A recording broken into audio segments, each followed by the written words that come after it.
젊을 때 우리는 인생이 이렇게 빠를 줄 몰랐습니다. 내일이 당연히 올 것이라 믿었고, 시간은 늘 우리 편인 것처럼 느껴졌습니다. 하고 싶은 말은 나중으로 미뤘고, 만나야 할 사람도 언젠가는 다시 만날 수 있을 거라 생각했습니다.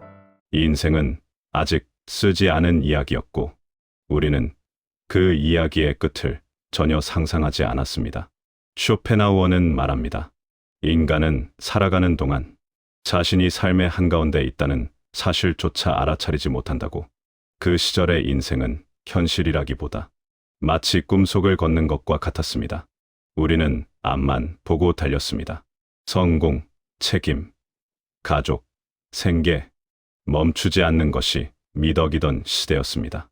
그 과정에서 마음은 점점 무뎌졌고, 행복은 늘 다음 단계에 있다고 믿었습니다. 조금만 더 버티면 편안해질 날이 올 거라고 생각했습니다. 그러나 쇼펜하우어의 철학은 이 지점에서 우리에게 묻습니다. 정말로 인간은 행복을 향해 가고 있는가? 아니면 고통을 미루고 있을 뿐인가? 그 사실을 우리는 그땐 알지 못했습니다. 어느 날부터인가 앞으로의 계획보다 지나온 날들이 더 자주 떠오르기 시작합니다. 하지 못한 말, 괜히 참았던 순간, 더 따뜻하게 대하지 못한 사람들. 인생은 더 이상 무엇을 할 것인가의 문제가 아니라 무엇을 남겼는가의 문제가 됩니다. 쇼펜하우어는 이 시기를 인간이 비로소 삶을 이해하기 시작하는 때라고 봤습니다. 살아있을 때는 알 수 없던 의미가 시간이 흐른 뒤에야 모습을 드러낸다는 것입니다. 그제서야 우리는 깨닫습니다. 젊을 때 살았던 그 하루하루가 이미 되돌릴 수 없는 인생이었다는 사실을. 그래서 노년의 인생은 더 가지려는 시간이 아니라 정리하고 받아들이는 시간입니다. 행복을 크게 만드는 법이 아니라 고통을 줄이는 법을 배우는 시간. 쇼펜하우어가 말한 삶의 지혜란 바로 그런 것이었습니다. 젊을 때는 인생을 꿈으로 보고, 늙어서는 그것을 회상으로 본다. 이 말은 후회를 부르는 문장이 아니라 지금 이 순간을 더 소중히 바라보게 만드는 말입니다. 지금의 하루도 언젠가는 조용히 떠올리게 될 하나의 기억이 되기 때문입니다. 오늘 영상에서는 쇼펜하우어의 철학으로 인생을 꿈에서 기억으로 바라보는 이야기를 나누려 합니다. 젊은 시절, 우리는 시간이라는 강물이 끝없이 흐를 것이라 믿으며 삶을 시작합니다. 아침에 태양이 매일 떠오르듯 내일이라는 약속은 언제나 우리 앞에 놓여 있을 것만 같습니다. 쇼펜하우어는 이러한 젊은 날의 착각을 인간 의지의 맹목성이 만들어낸 환영이라고 보았습니다. 우리는 삶의 의지에 사로잡혀 있기에 그 의지가 만들어내는 표상의 세계 속에서 시간의 무한성이라는 허상을 진실로 받아들이게 됩니다. 쇼펜하우어의 철학 체계에서 세계는 의지와 표상으로 이루어져 있습니다. 우리가 경험하는 모든 것, 즉 시간과 공간, 인과율이 지배하는 현상계는 표상의 세계입니다. 이것은 실제가 아니라 우리 인식의 형식이 만들어낸 베일과 같은 것입니다. 젊은 시절 우리가 느끼는 시간의 무한성은 바로 이 표상의 세계가 만들어낸 가장 큰 환영 중 하나입니다. 삶의 의지는 우리로 하여금 계속 살아가고 욕망하고 추구하도록 만들기 위해 시간이 충분하다는 착각을 심어줍니다. 청년기의 인간은 맹렬한 삶의 의지에 완전히 사로잡혀 있습니다. 쇼펜하우어가 말했듯이 의지는 맹목적이고 불합리한 힘입니다. 그것은 이성적 판단이나 현실 인식과는 무관하게 끊임없이 무언가를 갈망하고 추구하도록 우리를 몰아갑니다. 젊음의 시기는 이 의지가 가장 강렬하게 불타오르는 시기입니다. 그렇기에 젊은이들은 오늘을 미루고 내일을 기약하며 언젠가는 모든 것을 이룰 수 있다고 믿습니다. 이것은 단순한 낙관이 아니라 삶의 의지가 만들어내는 필연적인 망상입니다. 쇼펜하우어는 인생을 하나의 거대한 고통의 연속으로 보았습니다. 그러나 젊은 시절에는 이 고통의 본질이 가려져 있습니다. 마치 아침 안개가 풍경을 부드럽게 감싸듯 청춘의 환영은 삶의 진정한 모습을 숨깁니다.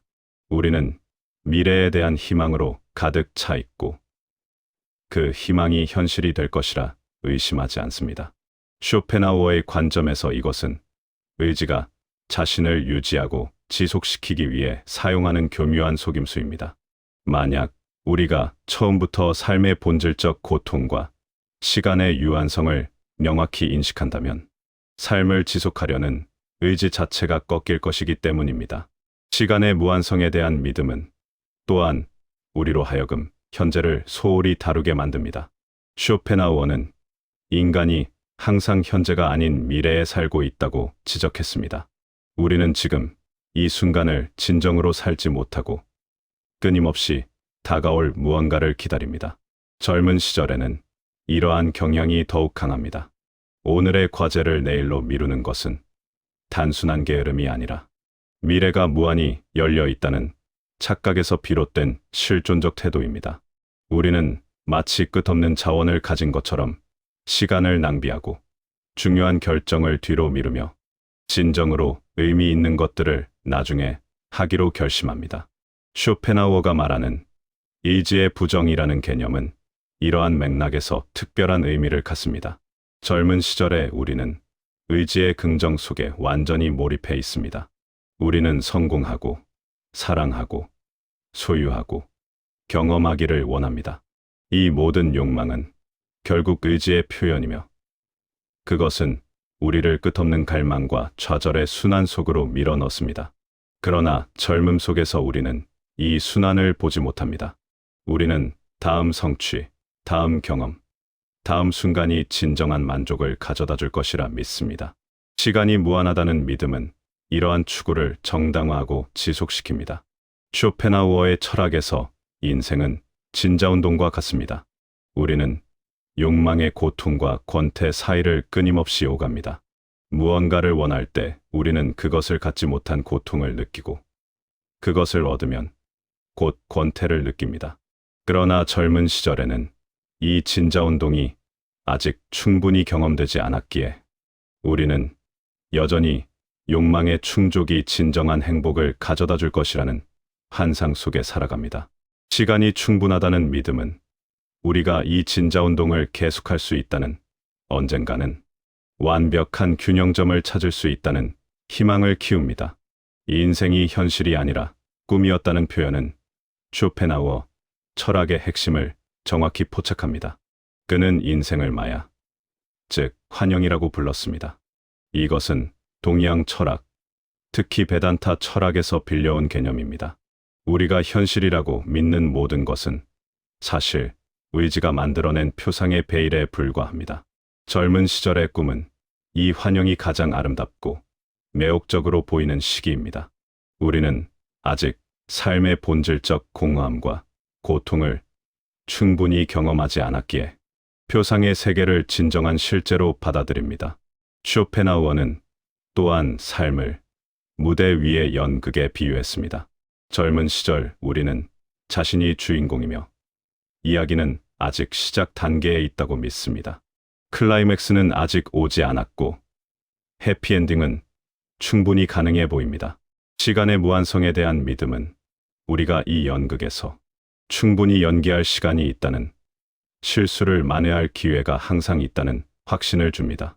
그러나 쇼펜하우어가 보기에 이 모든 것은 의지가 자신을 유지하기 위해 만들어낸 무대 장치일 뿐입니다. 시간에 대한 젊은이의 인식은 쇼펜하우어가 말하는 현재의 영원성과 역설적으로 대비됩니다. 그는 진정으로 존재하는 것은 오직 현재뿐이며 과거와 미래는 추상적 개념에 불과하다고 보았습니다. 그러나 젊음 속에서 우리는 이 진리를 이해하지 못합니다. 우리는 현재를 무한히 확장 가능한 것으로 보고 마치 내일도 오늘처럼 또 하나의 현재가 될 것이라고 생각합니다. 이것은 시간의 본질에 대한 근본적인 오해이며 동시에 의지가 우리를 계속 살아가게 만드는 필수적인 환영입니다. 쇼펜하우어의 염세주의는 이러한 젊음의 낙관과 극명한 대조를 이룹니다. 그러나 그의 철학은 단순히 절망을 설파하는 것이 아닙니다. 오히려 그것은 환영을 걷어내고 삶의 진정한 본질을 직시하라는 요청입니다. 젊은 시절의 시간 무한성에 대한 믿음은 쇼펜하우어의 관점에서 볼 때 우리가 반드시 벗어나야 할 무지의 상태입니다. 이 무지로부터의 각성만이 진정한 지혜로 이어질 수 있기 때문입니다. 결국 쇼펜하우어는 우리에게 말합니다. 젊음의 환영을 즐기되 그것이 환영임을 잊지 말라고. 시간은 무한하지 않으며 우리가 미루는 모든 것은 결국 하지 못한 것이 될 수 있습니다. 그러나 이것을 깨닫는 것 자체가 고통스러운 과정입니다. 왜냐하면 그것은 우리가 의지의 지배에서 벗어나 삶의 본질적 유한성과 고통을 직면하는 것을 의미하기 때문입니다. 이것이 바로 쇼펜하우어가 말하는 지혜로 가는 고통스러운 여정입니다. 인간은 끊임없이 앞을 향해 달립니다. 쇼펜하우어는 이러한 인간의 모습을 삶의 의지가 만들어낸 비극적 풍경으로 보았습니다. 우리는 결코 지금 이 순간에 머물지 못하고 항상 다음을 향해, 미래를 향해 질주합니다. 이것은 단순한 선택이 아니라 의지의 본성 자체가 강요하는 필연적인 운동입니다.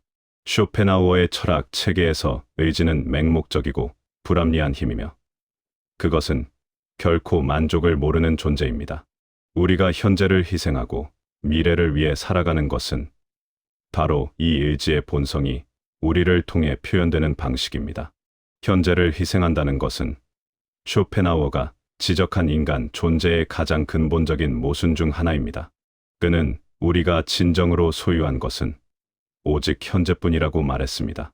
과거는 이미 사라진 기억의 그림자이고 미래는 아직 오지 않은 추상적 개념입니다. 실제하는 것은 오직 지금 이 순간뿐입니다. 그러나 역설적이게도 우리는 이 유일하게 실제하는 것을 끊임없이 희생합니다. 우리는 아직 오지도 않은 미래라는 환영을 위해 지금이라는 유일한 실제를 포기합니다. 이것은 쇼펜하우어가 보기에 의지가 만들어낸 가장 잔인한 속임수입니다. 돈이라는 이름으로 우리는 현재를 희생합니다. 쇼펜하우어는 돈을 추상화된 행복으로 보았습니다. 돈 자체는 우리에게 직접적인 만족을 주지 않습니다. 그것은 단지 미래의 가능성, 잠재적 만족을 상징할 뿐입니다. 우리는 돈을 모으기 위해 현재의 즐거움을 포기하고 전제의 관계를 등한시하며 현재의 건강을 해칩니다. 이것은 확실한 것을 불확실한 것과 교환하는 비합리적 거래입니다. 그러나 의지는 우리를 이렇게 행동하도록 몰아갑니다. 왜냐하면 의지는 결코 현재에 만족하지 못하고 항상 더 많은 것을, 미래의 가능성을 추구하도록 만들어져 있기 때문입니다. 쇼펜하우어의 관점에서 볼 때 돈을 위한 추구는 욕망의 본질을 드러내는 완벽한 예시입니다. 우리는 돈이 있으면 행복해질 것이라고 믿습니다. 그러나 일정 수준의 돈을 모으고 나면 우리는 곧 더 많은 돈이 필요하다고 느낍니다. 이것은 의지의 본성이 만들어내는 끝없는 욕망의 사슬입니다. 돈을 모으는 과정은 고통입니다. 우리는 원하는 만큼 갖지 못했기 때문에 고통받습니다. 그러나 돈을 모은 후에도 진정한 만족은 오지 않습니다. 왜냐하면 의지는 이미 다음 목표를 향해 달려가고 있기 때문입니다. 이렇게 우리는 현재라는 실제를 희생하면서도 결국 그 대가로 얻는 것은 또 다른 공허함뿐입니다. 성공이라는 개념 역시 쇼펜하우어 철학의 렌즈를 통해 보면 의지가 만들어낸 환영입니다. 성공이란 무엇입니까? 그것은 사회적 인정, 지위, 명예를 의미합니다. 쇼펜하우어는 명예욕을 인간의 가장 강력하면서도 가장 공허한 욕망 중 하나로 보았습니다. 우리는 타인의 눈에 비친 우리 모습을 위해 실제 우리 자신을 희생합니다.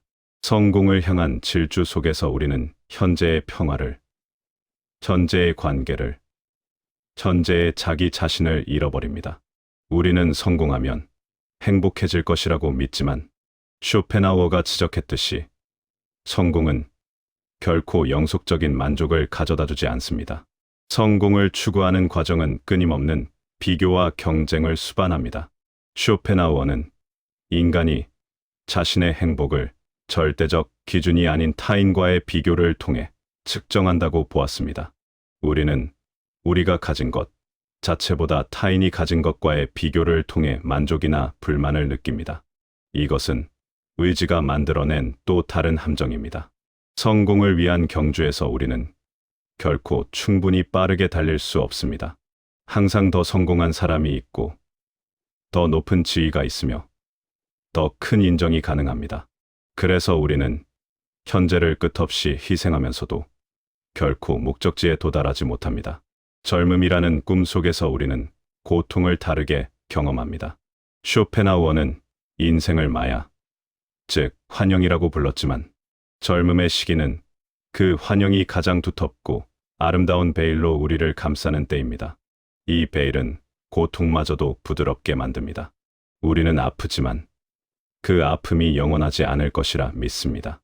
우리는 실패하지만 그것이 결정적이지 않을 것이라 확신합니다.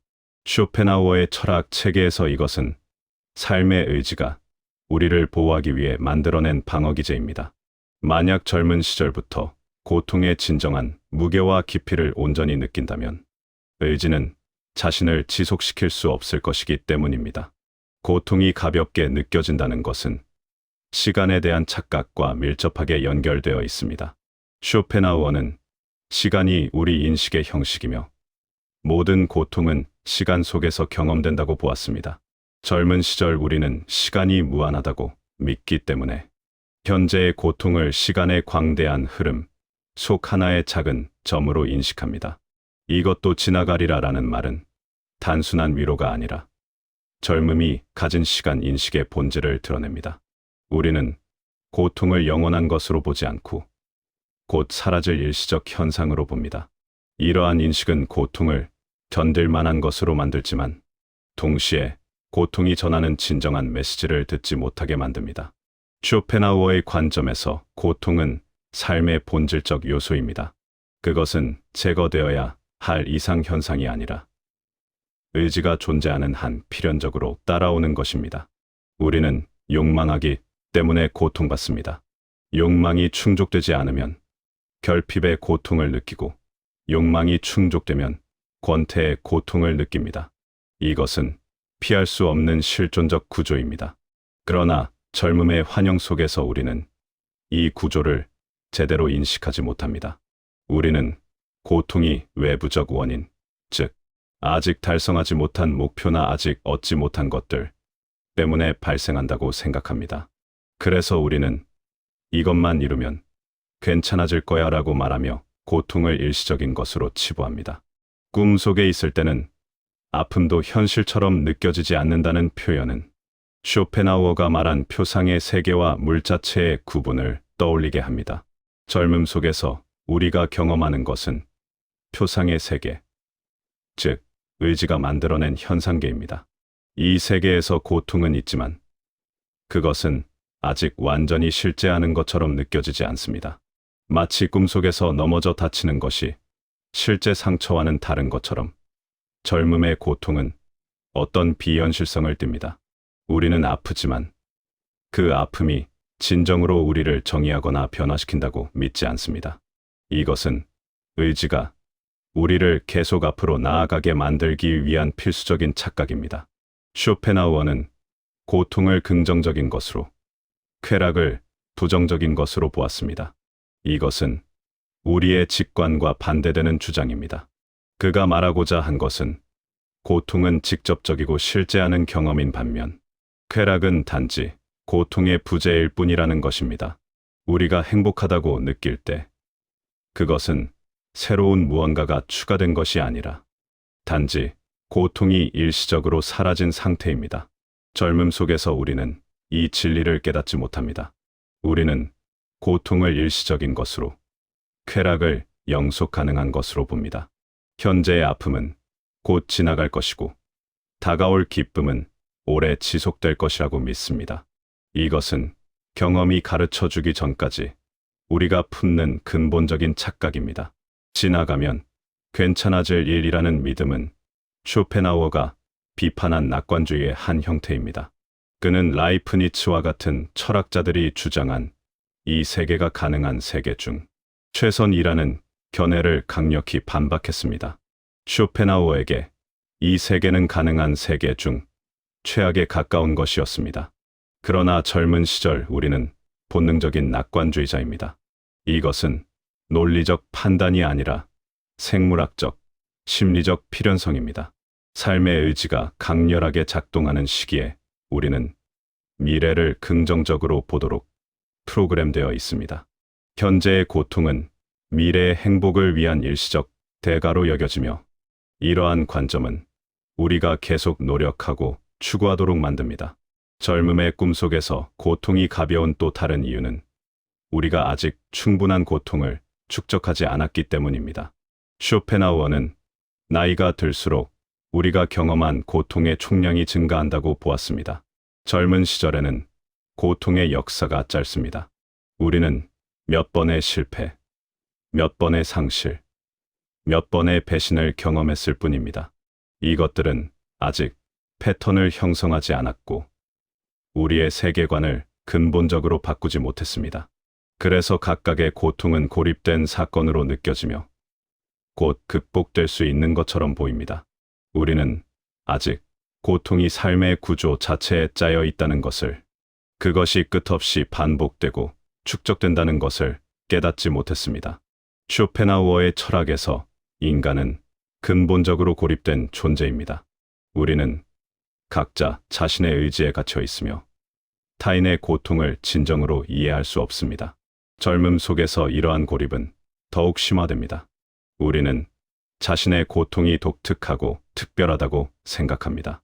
동시에 우리는 그 고통이 이해받을 수 있고 해결될 수 있다고 믿습니다. 우리는 아직 모든 인간이 본질적으로 같은 고통의 구조 속에 갇혀 있다는 것을, 우리의 고통이 특별한 것이 아니라 보편적인 것임을 깨닫지 못했습니다. 이러한 무지는 한편으로는 우리를 보호하지만 다른 한편으로는 진정한 연민과 이해로 나아가는 것을 막습니다. 꿈 속의 고통은 또한 책임으로부터 어느 정도 자유롭습니다.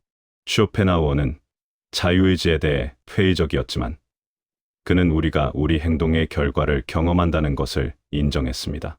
젊음 속에서 우리는 아직 우리 선택의 무게를 완전히 느끼지 못합니다. 우리가 내린 결정이 돌이킬 수 없는 결과를 초래한다는 것을, 우리가 만든 상처가 영원히 남을 수 있다는 것을 아직 경험하지 못했습니다. 그래서 실수의 고통도, 후회의 아픔도 상대적으로 가볍게 느껴집니다. 우리는 여전히 모든 것을 바로잡을 수 있고 새로 시작할 수 있다고 믿습니다. 쇼펜하우어가 말한 동정심, 즉 타인의 고통을 자신의 것처럼 느끼는 능력은 진정한 도덕의 기초입니다. 그러나 젊음의 꿈 속에서 우리는 아직 이러한 깊은 동정심을 발달시키지 못했습니다. 우리는 타인의 고통을 관찰하지만 그것을 진정으로 이해하지는 못합니다. 왜냐하면 우리 자신의 고통조차 아직 완전히 실제하는 것으로 느껴지지 않기 때문입니다. 우리는 저 사람도 곧 괜찮아질 거야 라고 쉽게 말하며 고통의 깊이를 과소평가합니다. 이것은 잔인함이 아니라 무지입니다. 우리는 아직 인간 존재의 비극적 본질을 충분히 직면하지 않았습니다. 젊음의 환영이 만들어내는 고통의 가벼움은 역설적으로 우리를 더 많은 고통으로 이끌 수 있습니다. 쇼펜하우어의 관점에서 볼 때 고통을 제대로 인식하지 못하는 것은 우리가 그것으로부터 배우지 못한다는 것을 의미합니다. 우리는 같은 실수를 반복하고 같은 욕망을 추구하며 같은 환상에 빠집니다. 고통이 우리에게 가르치려는 교훈, 즉 욕망과 집착이 고통의 원천이라는 진리를 우리는 듣지 못합니다. 우리는 단지 고통이 지나가기를 기다리고 그것이 지나가면 다시 같은 삶의 방식으로 돌아갑니다. 이 인생의 중반을 지나는 어느 순간 우리는 갑작스러운 각성을 경험합니다. 쇼펜하우어는 이 순간을 의지가 만들어낸 환영의 베일이 찢어지기 시작하는 시점으로 보았을 것입니다. 우리는 문득 깨닫습니다. 앞으로 살 날들이 이미 살아온 날들보다 적다는 것을.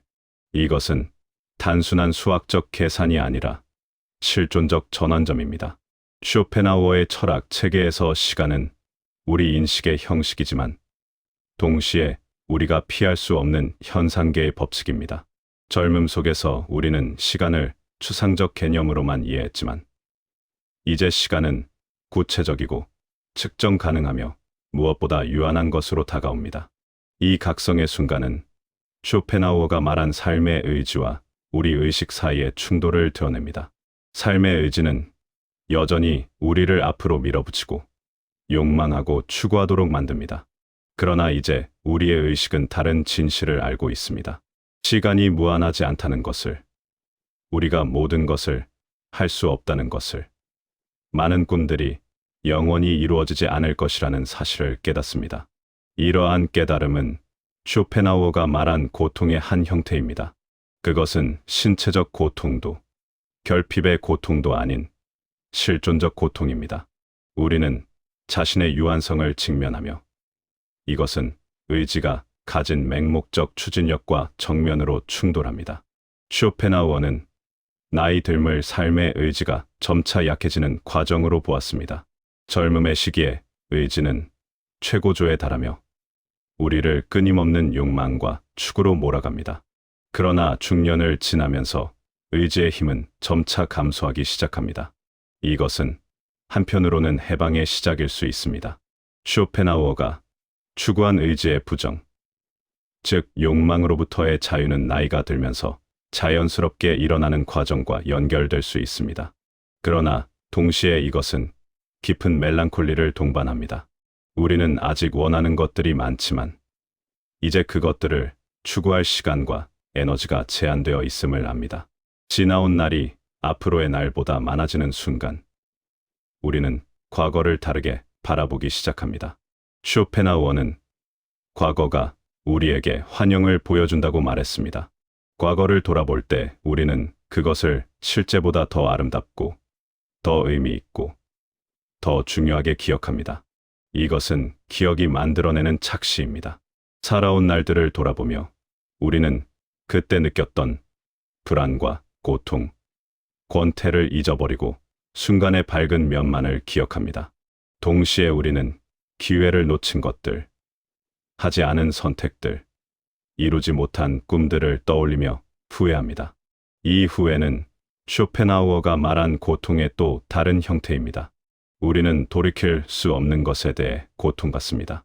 시간의 유한성을 체감한다는 것은 죽음을 의식한다는 것과 같습니다. 쇼펜하우어는 죽음에 대한 공포가 인간 존재의 근본적 특징이라고 보았습니다. 동물들은 죽음을 추상적으로 인식하지 못하지만 인간은 자신의 죽음을 예견할 수 있습니다. 젊은 시절에도 우리는 죽음을 알고 있었지만 그것은 먼 미래의 추상적 개념이었습니다. 그러나 이제 죽음은 구체적인 현실로 다가옵니다. 우리는 친구들과 가족들이 세상을 떠나는 것을 목격하고 우리 자신의 몸이 노화되는 것을 경험하며 시간의 흐름을 거스를 수 없음을 깨닫습니다. 쇼펜하우어의 관점에서 죽음에 대한 공포는 역설적입니다. 그는 죽음이 개인의 소멸을 의미하지만 동시에 고통으로부터의 해방이기도 하다고 보았습니다. 의지가 개체를 통해 표현되는 한 고통은 필연적입니다. 죽음은 이 개별적 의지의 표현이 끝나는 순간입니다. 따라서 논리적으로 보면 죽음은 두려워할 것이 아니라 오히려 환영해야 할 것일 수 있습니다. 그러나 우리의 본능적 반응은 다릅니다. 삶의 의지는 죽음에 저항하며 우리는 유한성을 받아들이기를 거부합니다. 중년의 각성은 바로 이 두 가지 힘, 즉 죽음의 현실과 삶에 대한 집착 사이의 긴장을 극명하게 드러냅니다. 시간이 줄어들기 시작하면서 우리는 우선순위를 재평가하게 됩니다. 쇼펜하우어는 진정한 지혜는 무엇이 중요한지 아는 것이라고 말했습니다. 젊은 시절 우리는 모든 것이 중요해 보였습니다. 돈도, 명예도, 성공도, 사랑도, 경험도 모두 추구할 가치가 있어 보였습니다. 그러나 시간의 유한성을 깨달으면서 우리는 선택해야 합니다. 무엇을 추구하고 무엇을 포기할 것인가? 무엇이 진정으로 의미 있고 무엇이 허영인가? 쇼펜하우어의 철학은 이러한 질문에 명확한 답을 제시합니다. 대부분의 세속적 추구는 의지가 만들어낸 환영이며 진정한 가치는 욕망으로부터의 자유, 즉 평정심과 내적 평화에 있습니다. 그러나 이러한 철학적 통찰을 실천으로 옮기는 것은 쉽지 않습니다. 중년의 각성 이후에도 우리는 여전히 같은 욕망에 이끌립니다. 우리는 시간이 부족하다는 것을 알면서도 여전히 그것을 낭비합니다. 우리는 무엇이 중요한지 알면서도 사소한 것들에 에너지를 씁니다. 쇼펜하우어는 이것을 인간 본성의 비극으로 보았습니다. 우리는 알지만 실천하지 못합니다.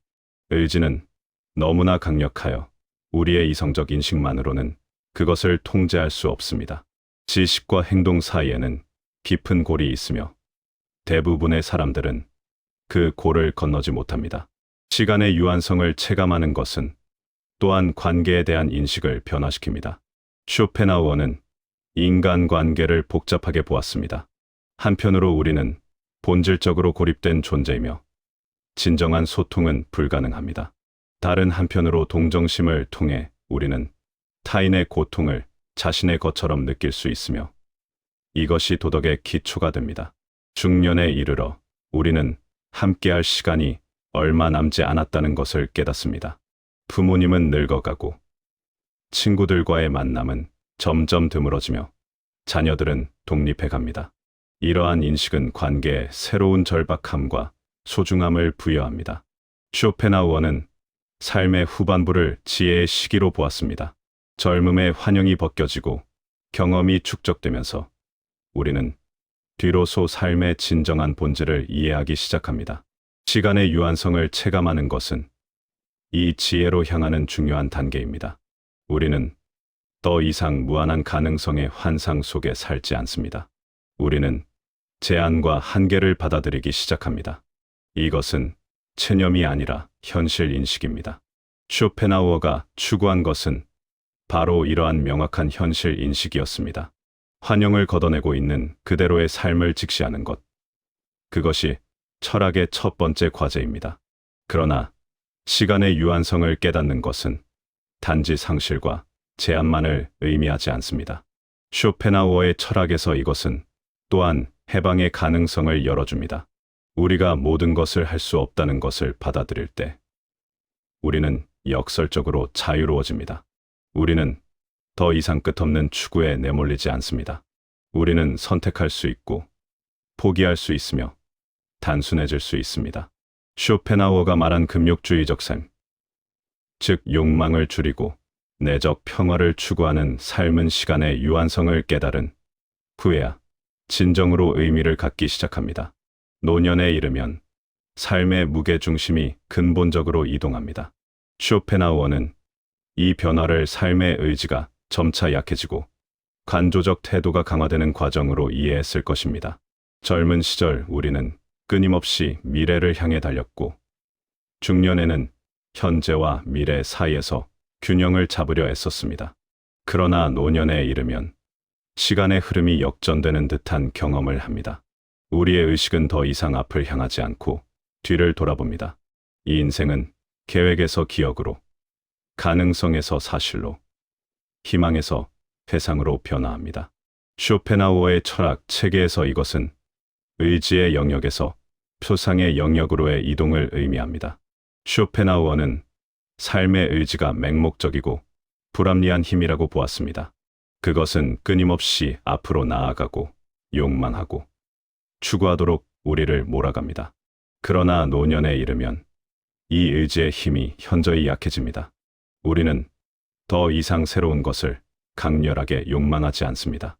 새로운 목표를 세우고 그것을 향해 달려가는 에너지가 고갈됩니다. 이것은 한편으로는 상실이지만 다른 한편으로는 해방입니다. 쇼펜하우어가 평생 추구한 것은 바로 의지로부터의 자유였습니다. 노년은 이러한 자유가 자연스럽게 찾아오는 시기입니다. 우리는 더 이상 욕망의 노예가 아니며 끊임없는 추구의 고통에서 벗어나기 시작합니다.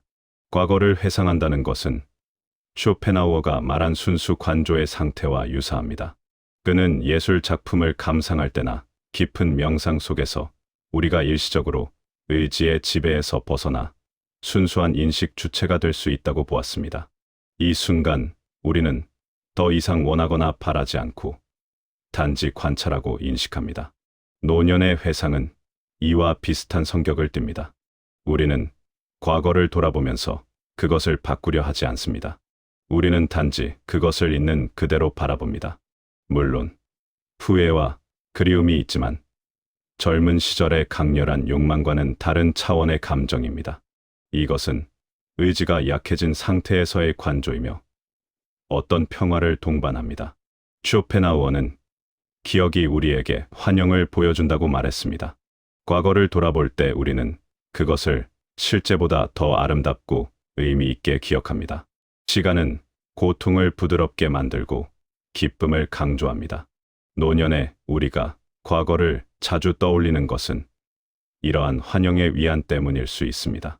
현재는 노쇠와 상실로 가득 차 있고 미래는 불확실하거나 존재하지 않습니다.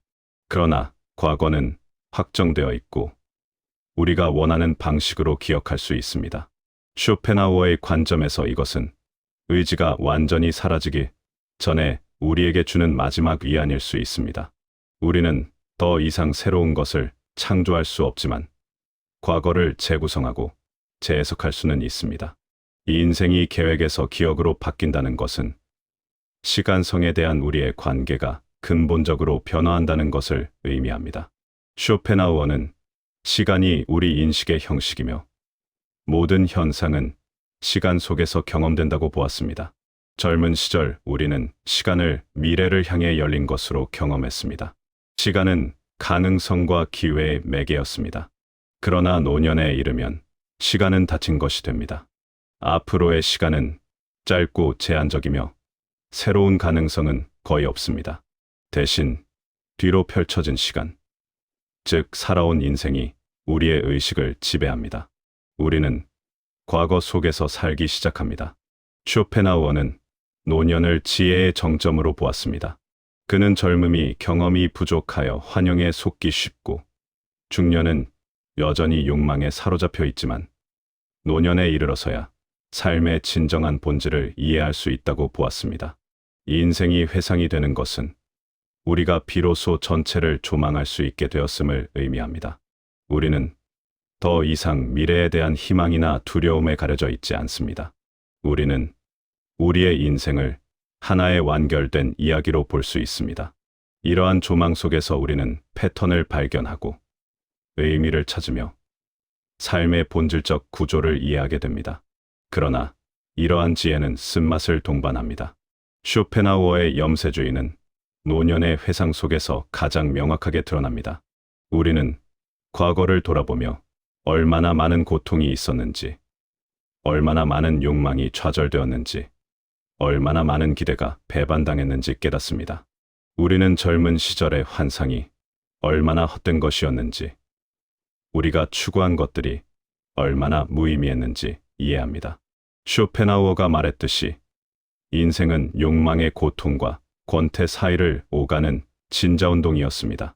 그리고 이제 그 진자가 멈추어가고 있습니다. 이것은 해방이지만 동시에 허무입니다. 노년의 과거를 회상하는 것은 또한 정체성의 문제와 연결됩니다. 쇼펜하우어는 개인의 정체성이 환영이라고 보았습니다. 우리가 나라고 부르는 것은 의지가 일시적으로 개별화된 형태일 뿐이며 본질적으로는 모든 존재가 하나의 의지로부터 나왔습니다. 노년에 우리는 과거를 돌아보며 저것이 정말 나였던가라고 묻습니다. 젊은 시절의 나와 지금의 나는 너무나 다릅니다. 쇼펜하우어의 관점에서 이것은 정체성의 환영이 드러나는 순간입니다. 우리는 고정된 자아가 아니라 끊임없이 변화하는 현상이었습니다. 회상 속에서 우리는 이 변화의 전체를 보게 되고 자아의 허구성을 직면합니다. 쇼펜하우어는 죽음을 개별적 의지의 표현이 끝나는 순간으로 보았습니다. 노년의 우리는 이 끝이 가까워졌음을 압니다. 미래보다 과거를 더 자주 떠올린다는 것은 우리의 의식이 이미 죽음을 향해 준비하고 있다는 신호일 수 있습니다. 우리는 앞으로 만들어질 새로운 기억보다 이미 만들어진 기억의 총합으로서 자신을 이해하기 시작합니다. 이것은 삶에서 존재로, 생성에서 완료로의 이동입니다. 쇼펜하우어가 고기에 이러한 이동은 자연스럽고 필연적인 것입니다. 모든 개별적 존재는 시작이 있으면 끝이 있으며 노년의 회상은 이 끝을 받아들이는 과정입니다. 그러나 쇼펜하우어의 철학은 죽음 너머를 완전한 무로 보지 않았습니다. 개별적 의지는 소멸하지만 의지 자체는 영원합니다. 우리라는 개별적 표현은 사라지지만 우리가 그로부터 나온 근원적 의지는 계속됩니다. 노년의 회상은 어쩌면 우리가 개별성을 벗어나 보편적인 것으로 돌아가는 준비 과정일 수 있습니다. 우리는 더 이상 미래의 개인적 계획에 매달리지 않고 우리의 인생을 인류 전체의 역사, 생명의 큰 흐름 속에서 바라보게 됩니다. 이 인생이 회상이 된다는 것은 또한 서사의 완성을 의미합니다. 쇼펜하우어는 삶을 무대 위의 연극에 비유했습니다. 노년의 우리는 이 연극의 막바지에 있습니다.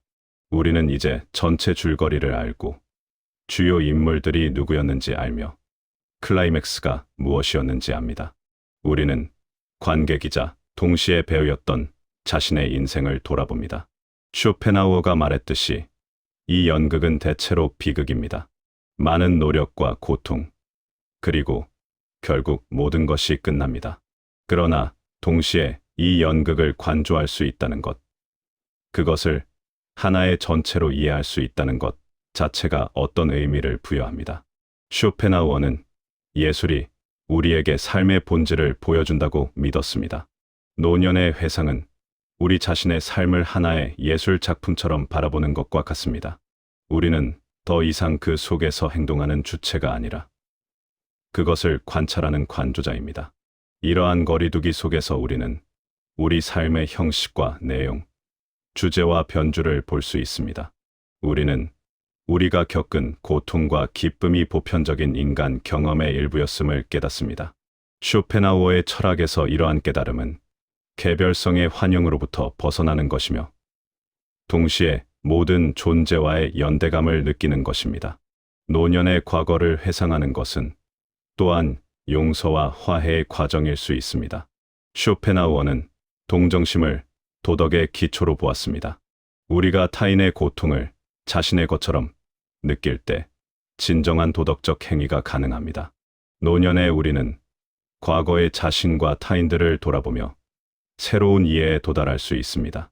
우리는 왜 우리가 그렇게 행동했는지, 왜 타인들이 그렇게 행동했는지 이해하게 됩니다.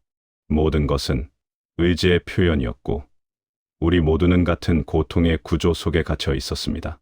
이러한 이해는 판단을 부드럽게 만들고, 후회를 누그러뜨리며 평화를 가져올 수 있습니다. 결국 쇼펜하우어의 관점에서 노년의 회상은 지혜의 완성이자 의지로부터의 해방입니다. 우리는 더 이상 미래를 계획하지 않습니다. 왜냐하면 미래가 거의 없거나 불확실하기 때문입니다. 그러나 이것은 절망이 아닙니다. 오히려 그것은 현재 속에 온전히 존재할 수 있는 자유입니다. 우리는 과거를 돌아보지만 그것에 얽매이지는 않습니다. 우리는 단지 관조합니다. 그리고 이 관조 속에서 쇼펜하우어가 말한 진정한 평정심, 즉 아타락시아에 가까워질 수 있습니다. 후회는 쇼펜하우어 철학에서 가장 고통스러운 감정 중 하나입니다. 그것은 돌이킬 수 없는 과거에 대한 욕망이기 때문입니다. 쇼펜하우어는 욕망이 충족되지 않을 때 우리가 고통받는다고 말했는데, 후회는 본질적으로 충족될 수 없는 욕망입니다. 우리는 과거를 바꾸고 싶어 하지만 시간은 되돌릴 수 없습니다. 이것은 의지가 자신의 한계와 부딪히는 순간이며 가장 무력한 형태의 고통입니다. 하지 못한 말에 대한 후회는 쇼펜하우어가 지적한 인간 소통의 본질적 한계를 드러냅니다. 그는 우리가 근본적으로 고립된 존재라고 보았습니다. 각자는 자신의 의지에 갇혀 있으며 진정한 이해와 소통은 거의 불가능합니다. 우리가 말하지 못한 것들은 대부분 두려움 때문이었습니다. 거절당할까봐, 상처받을까봐, 관계가 변할까봐 침묵을 선택했습니다. 그러나 시간이 지나고 나면 우리는 깨닫습니다. 그 침묵이 더 큰 상실을 가져왔다는 것을. 우리는 용기를 내지 못했던 순간들을, 솔직하지 못했던 대화들을 떠올리며 고통받습니다. 지키지 못한 관계에 대한 후회는 쇼펜하우어가 말한 시간의 파괴적 본질을 보여줍니다. 모든 것은 시간 속에서 생성되고 소멸됩니다. 관계 역시 마찬가지입니다. 우리는 관계가 영원할 것이라고, 또는 적어도 우리가 원할 때 언제든 회복할 수 있을 것이라고 착각합니다. 그러나 시간은 관계를 서서히 갉아먹습니다. 멀어진 친구, 화해하지 못한 가족, 이별한 연인들. 우리는 그때 더 노력했어야 했다고, 더 용서했어야 했다고, 더 이해했어야 했다고 후회합니다. 쇼펜하우어의 관점에서 이것은 우리가 현재의 가치를 제대로 인식하지 못했기 때문입니다. 우리는 항상 관계를 당연하게 여기고 언제든 있을 것이라고 믿다가 그것이 사라진 후에야 그 소중함을 깨닫습니다. 괜히 참지 말았어야 했던 순간들은 쇼펜하우어가 비판한 사회적 규범과 자기 억압의 결과입니다. 우리는 책임감, 체면, 타인의 기대 때문에 우리 자신의 진정한 욕구와 감정을 억압합니다. 우리는 화가 났지만 참았고, 슬펐지만 숨겼으며, 하고 싶은 것이 있었지만 포기했습니다. 쇼펜하우어는 이러한 억압이 의지를 더욱 비틀어 놓고 내면의 갈등을 심화시킨다고 보았습니다. 그리고 세월이 흐른 후 우리는 깨닫습니다. 그때 참았던 것들이 실제로는 그렇게 중요하지 않았다는 것을. 우리가 지키려 했던 체면이나 관계가 결국 아무것도 아니었다는 것을. 우리는 헛된 것을 위해 진정한 것을 희생했습니다. 후회가 늘 늦게 찾아오는 이유는 쇼펜하우어가 말한 의지의 맹목성 때문입니다. 우리는 행동하는 순간 명확하게 보지 못합니다. 우리는 욕망과 두려움, 습관과 사회적 압력에 이끌려 행동합니다. 오직 시간이 지나고 거리가 생긴 후에야 우리는 명확하게 볼 수 있습니다. 쇼펜하우어는 이것을 삶의 비극적 구조라고 보았습니다. 우리는 행동할 때는 지혜가 없고, 지혜가 생겼을 때는 행동할 수 없습니다. 후회는 바로 이 시간적 불일치가 만들어낸 고통입니다. 쇼펜하우어의 철학은 염세주의로 알려져 있지만 그것은 단순한 절망이 아니었습니다. 그는 고통 속에서도 의미를 찾을 수 있는 가능성을, 그리고 인간이 보여주는 인내와 용기의 가치를 인정했습니다. 잘 버텨낸 시간은 쇼펜하우어가 말한 성격의 강인함을 증명합니다. 그는 우리의 성격이 선천적으로 결정되어 있다고 보았지만 동시에 그 성격이 어떻게 발현되는가는 우리의 삶에서 중요한 의미를 갖는다고 인정했습니다. 우리가 고통을 견뎌냈다는 것, 절망 속에서도 포기하지 않았다는 것은 그 자체로 하나의 성취입니다. 쇼펜하우어는 삶이 본질적으로 고통이지만 우리가 그 고통을 어떻게 대하는가가 중요하다고 보았습니다. 금욕주의적 태도, 즉 욕망을 줄이고 현재를 받아들이는 태도는 고통을 감소시킬 수 있습니다. 잘 버텨낸 시간은 우리가 의지에 완전히 지배당하지 않고 어느 정도 거리를 두고 삶을 살아냈음을 의미합니다. 우리는 모든 욕망을 추구하지 않았고 모든 유혹에 굴복하지 않았으며 절제와 인내를 통해 더 깊은 평화에 도달했습니다. 이것은 쇼펜하우어가 추구한 의지의 부정으로 가는 작은 걸음들이었습니다. 지켜낸 가족은 쇼펜하우어 철학에서 특별한 의미를 갖습니다. 그는 낭만적 사랑을 의지가 만들어낸 환영으로 보았지만 가족에 대한 책임과 돌봄은 다르게 평가할 수 있습니다. 가족을 지킨다는 것은 자신의 즉각적인 욕망을 넘어서는 것이며 타인의 고통을 자신의 것처럼 느끼는 동정심의 발현입니다. 쇼펜하우어는 동정심을 진정한 도덕의 유일한 기초로 보았습니다. 우리가 가족을 위해 희생하고 그들의 행복을 위해 노력하며 어려운 시기를 함께 견뎌냈다면 그것은 우리가 개별적 자아의 환영을 넘어섰음을 보여줍니다. 우리는 타인의 고통과 기쁨을 진정으로 나누었으며 이것은 쇼펜하우어가 말한 모든 존재의 근본적 연결성을 체험한 것입니다. 조용히 견뎌온 하루하루는 쇼펜하우어가 높이 평가한 평정심의 실천입니다. 그는 화려한 성공이나 격렬한 열정보다 내적 평화와 고요함을 더 가치 있게 여겼습니다.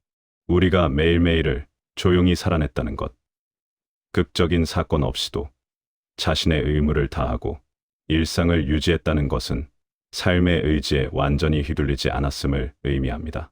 쇼펜하우어는 권태를 고통의 한 형태로 보았지만 동시에 평온한 일상 속에서 찾을 수 있는 평화의 가치도 인정했습니다.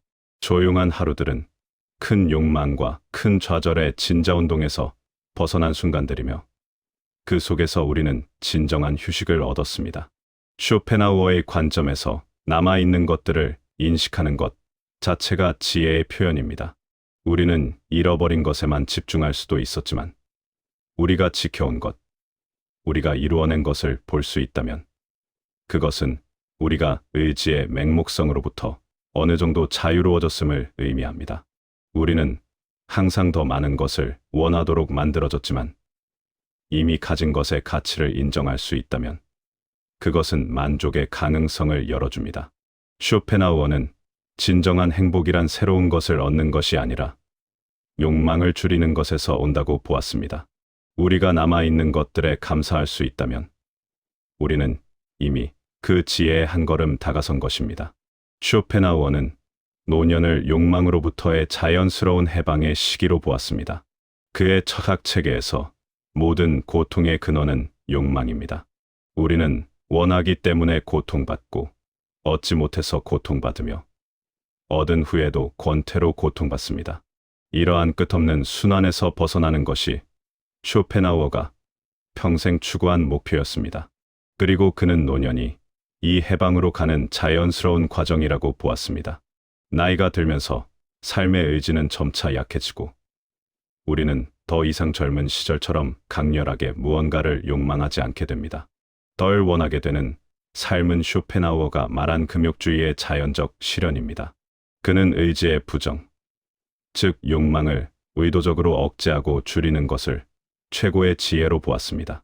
젊은 시절에 이것은 극도로 어려운 과제입니다. 왜냐하면 의지가 최고조에 달해 있고 모든 것이 우리를 욕망으로 몰아가기 때문입니다. 그러나 노년에 이르면 이것이 자연스럽게 일어나기 시작합니다. 우리는 더 이상 돈을 많이 벌고 싶어 하지 않고 명예를 얻고 싶어 하지 않으며 새로운 경험을 갈망하지 않습니다. 이것은 상실이 아니라 해방입니다. 우리는 욕망이 만들어내는 고통의 사슬에서 벗어나기 시작합니다. 쇼펜하우어는 젊음과 노년의 차이를 욕망의 강도로 설명했습니다. 젊은이는 모든 것이 가능해 보이고 세상은 무한한 기회로 가득 차 있습니다. 그래서 젊은이는 끊임없이 원하고 추구하고 불만족합니다. 반면 노년에 이르면 우리는 이미 많은 것을 경험했고 대부분의 욕망이 결국 공허했음을 알게 됩니다.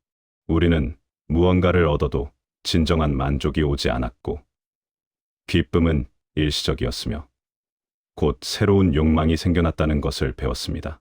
이러한 경험의 축적은 우리를 자연스럽게 욕망으로부터 멀어지게 만듭니다. 노년의 지혜는 또한 현재에 머무는 능력입니다. 쇼펜하우어는 인간이 항상 미래나 과거에 살고 현재를 제대로 경험하지 못한다고 비판했습니다. 우리는 끊임없이 다음을 기대하거나 지난 것을 후회하며 지금 이 순간을 놓칩니다. 그러나 노년에 덜 원하게 되면서 우리는 비로소 현재에 존재할 수 있게 됩니다. 우리는 더 이상 미래의 성취를 위해 현재를 희생하지 않습니다. 우리는 단순한 것들, 즉 햇살, 산책, 차 한 잔, 조용한 시간의 가치를 진정으로 느낄 수 있습니다. 이것이 쇼펜하우어가 말한 순수한 관조의 상태에 가까워지는 것입니다. 쇼펜하우어의 노년의 지혜는 또한 비교로부터의 자유를 의미합니다. 그는 인간이 자신의 행복을 절대적 기준이 아닌 타인과의 비교를 통해 측정한다고 지적했습니다. 우리는 우리가 가진 것 자체보다 타인이 가진 것과의 비교를 통해 만족이나 불만을 느낍니다. 이것은 끝없는 불행의 원천입니다. 그러나 노년에 덜 원하게 되면서 우리는 이러한 비교에서도 자유로워집니다. 우리는 더 이상 타인의 성공을 부러워하지 않고 그들의 소유를 탐내지 않습니다. 우리는 우리 자신의 삶을 그 자체로 받아들일 수 있게 됩니다. 쇼펜하우어가 말한 덜 원하는 삶은 또한 집착으로부터의 해방입니다. 젊은 시절 우리는 사람에게, 물건에게, 지위에게, 심지어 우리 자신의 이미지에게 집착합니다. 이러한 집착은 고통의 원천입니다. 왜냐하면 모든 것은 변하고 사라지기 때문입니다. 노년의 우리는 상실을 많이 경험하면서 집착의 무의미함을 배웁니다. 우리는 놓아주는 법을 배우고 영원한 것은 아무것도 없다는 진리를 받아들입니다. 이것은 비관이 아니라 현실에 대한 명확한 인식이며 이 인식은 역설적으로 평화를 가져다 줍니다. 쇼펜하우어의 철학에서 노년의 지혜는 결국 삶의 본질을 이해하는 것입니다. 우리는 오랜 경험을 통해 삶이 욕망과 고통의 순환임을 깨닫습니다. 우리는 추구의 헛됨을, 소유의 공허함을, 성취의 일시성을 이해합니다. 그리고 이러한 이해 속에서 우리는 더 이상 똑같은 환상을 좇지 않게 됩니다. 우리는 덜 원하게 되고 그 결과 덜 고통받습니다. 이것이 쇼펜하우어가 말한 지혜의 완성이며 노년이 줄 수 있는 가장 큰 선물입니다. 쇼펜하우어의 철학에서 현재는 유일하게 실제하는 시간입니다. 과거는 이미 사라진 기억의 그림자이고 미래는 아직 오지 않은 추상적 개념입니다. 진정으로 존재하는 것은 오직 지금 이 순간뿐입니다. 그러나 역설적이게도 인간은 이 유일한 실제를 가장 소홀히 다룹니다. 우리는 끊임없이 과거를 회상하거나 미래를 계획하며 현재를 그저 과거와 미래 사이의 통로로만 여깁니다. 쇼펜하우어는 이것을 인간 존재의 근본적인 비극으로 보았습니다. 지금 이 순간이 언젠가는 기억이 된다는 인식은 시간의 본질에 대한 깊은 통찰입니다. 쇼펜하우어는 현재가 끊임없이 과거로 흘러가며 우리가 지금이라고 부르는 것은 이미 다음 순간, 그때가 된다고 보았습니다. 시간은 멈추지 않는 강물과 같아서 우리는 결코 같은 물에 두 번 발을 담글 수 없습니다. 이러한 시간의 흐름 속에서 모든 현재는 필연적으로 과거가 되고 경험은 기억으로 변형됩니다. 이것은 피할 수 없는 현상계의 법칙입니다. 그렇다면 오늘을 함부로 보내서는 안 된다는 것은 무엇을 의미합니까?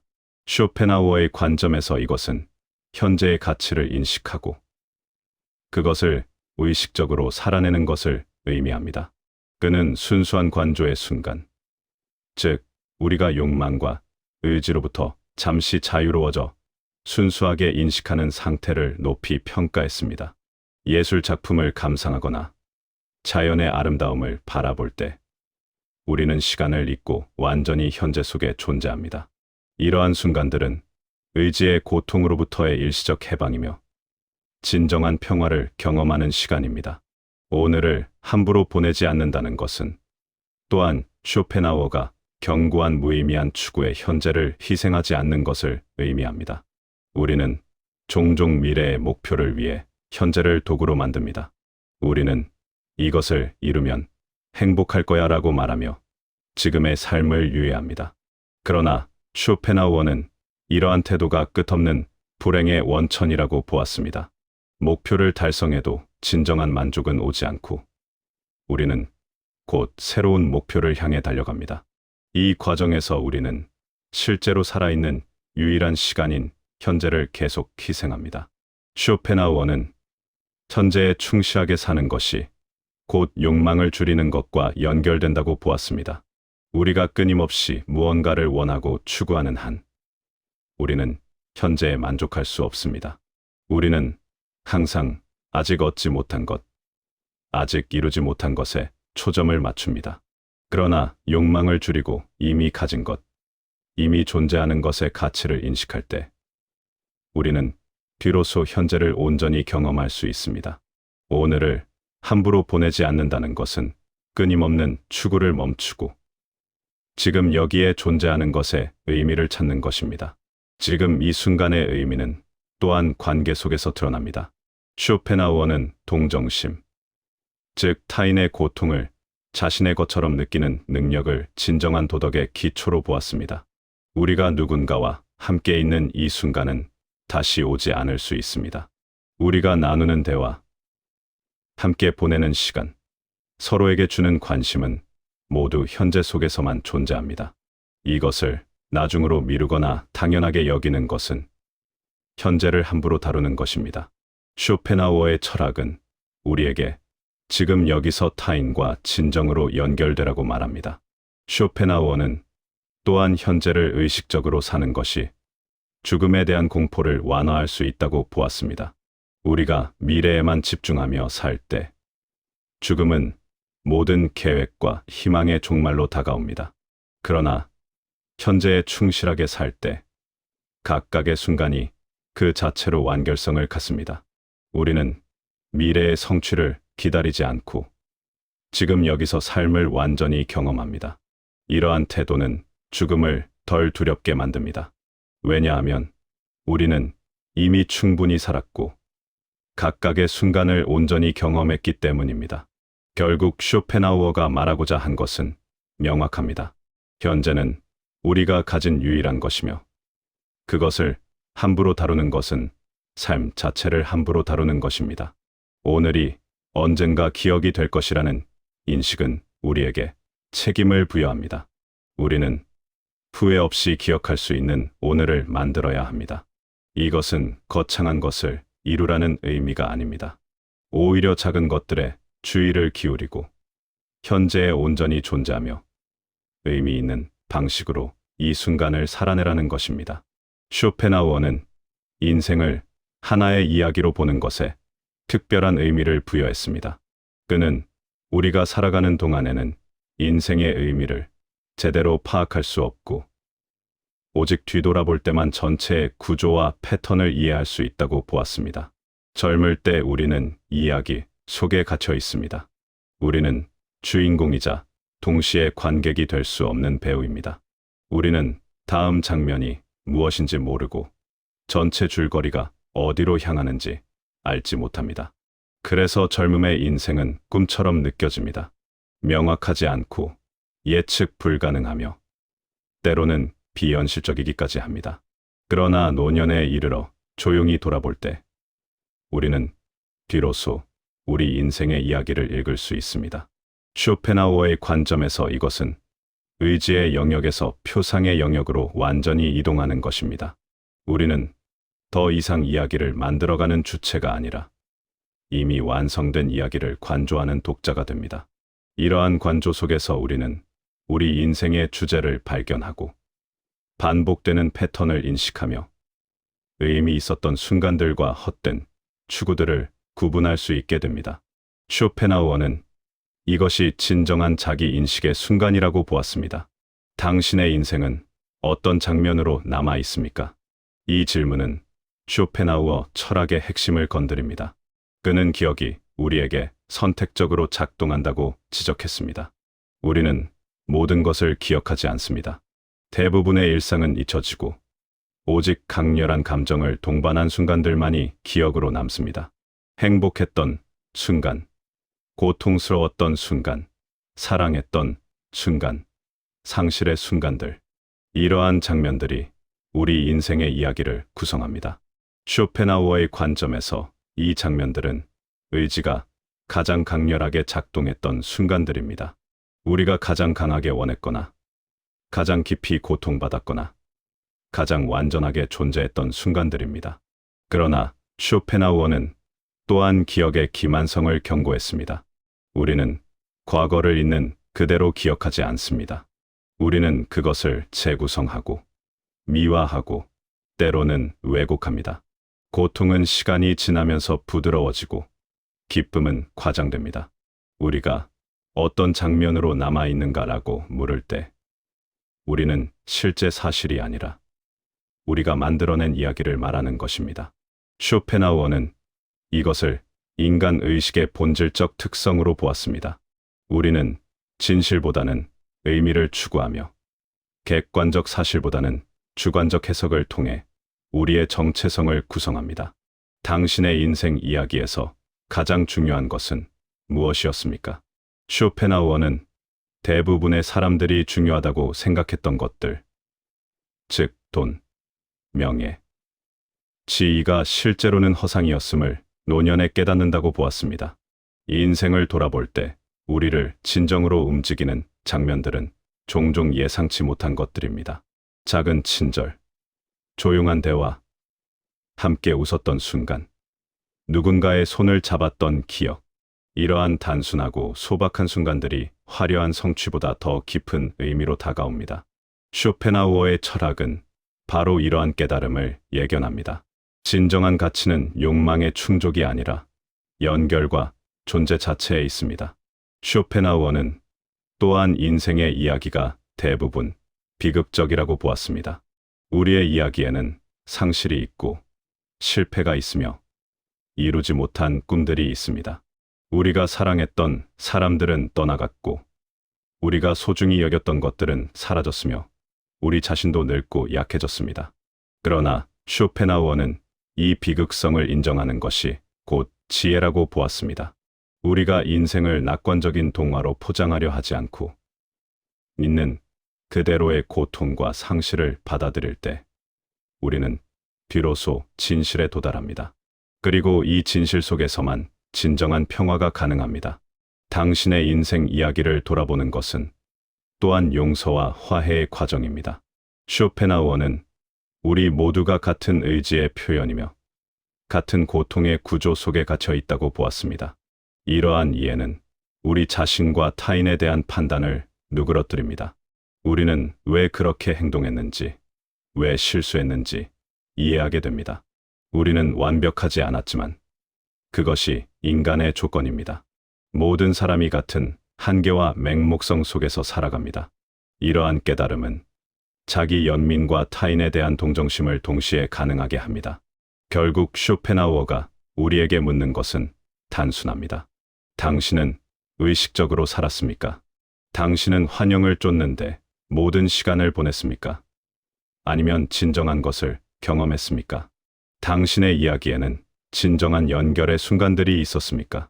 당신은 욕망의 노예로만 살았습니까? 아니면 때때로 그것으로부터 자유로웠습니까? 이 인생의 이야기를 돌아보는 것은 우리 자신에게 정직해지는 것이며 그 정직함 속에서 우리는 비로소 우리가 누구였는지, 무엇을 살았는지 알게 됩니다. 쇼펜하우어는 인생을 2번 산다고 말했습니다. 한 번은 실제로 살아가며 또 한 번은 그것을 이해하며 살아갑니다. 우리는 젊은 시절 꿈속에서 살았습니다. 시간이 무한하다고 믿었고 미래를 위해 현재를 희생했으며 고통조차 가볍게 느껴졌습니다. 우리는 의지에 완전히 사로잡혀 끊임없이 원하고 추구하고 고통받았습니다. 그것이 삶이라고 믿었습니다. 그러나 어느 순간 시간이 줄어들기 시작했고 우리는 인생이 유한하다는 것을 뼈저리게 깨달았습니다. 이 인생은 계획에서 기억으로 바뀌었고 우리는 더 이상 앞을 향해 달리지 않고 뒤를 돌아보게 되었습니다. 후회도 있었지만 그럼에도 남아있는 것들도 있었습니다. 잘 버텨낸 시간, 지켜낸 관계, 조용히 견뎌온 하루하루가 우리의 이야기를 만들었습니다. 쇼펜하우어가 말한 노년의 지혜는 바로 이것입니다. 더 얻는 것이 아니라 덜 원하게 되는 것, 욕망으로부터 자유로워지는 것, 그리고 비로소 현재의 가치를 깨닫는 것. 지금 이 순간 역시 언젠가는 기억이 될 것입니다. 그래서 오늘을 함부로 보낼 수 없습니다. 당신의 인생은 어떤 이야기였습니까? 화려한 성취로 가득했든 조용한 일상으로 채워졌든 그것은 당신만의 고유한 이야기입니다. 쇼펜하우어는 우리에게 말합니다. 이 인생은 본질적으로 고통이지만 그 고통을 이해하고 받아들일 때 우리는 평화에 도달할 수 있다고. 환영을 걷어내고 진실을 직시할 때 비로소 지혜가 찾아온다고. 결국 우리가 배우는 것은 단순합니다. 시간은 유한하고 욕망은 끝이 없으며 진정한 가치는 소유가 아니라 존재 자체에 있다는 것. 그리고 우리가 진정으로 남기는 것은 우리가 이룬 것이 아니라 우리가 어떻게 살았는가, 누구와 연결되었는가, 어떤 순간들을 진정으로 경험했는가입니다. 이것이 쇼펜하우어가 평생 추구한 지혜이며 우리 모두가 결국 도달하게 되는 깨달음입니다. 이 이야기가 마음에 와닿았다면 좋아요 한번 부탁드립니다. 그리고 구독 버튼을 눌러두시면 인생에 대한 더 깊은 이야기들을 계속 만나보실 수 있습니다.